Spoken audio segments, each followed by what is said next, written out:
છે લગભગ મેં તો સાંભળ્યું કે પતિ એ જ પરમેશ્વર.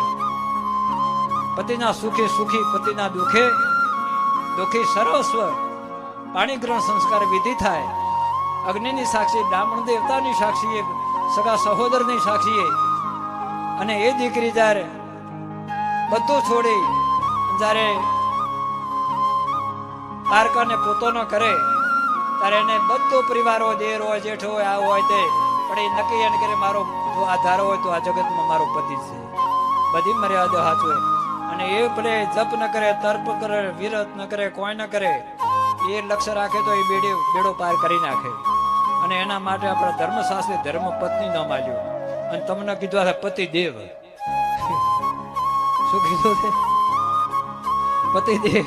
એટલે તમે નાના નથી, પતિ દેવ ધર્મ પત્ની છે.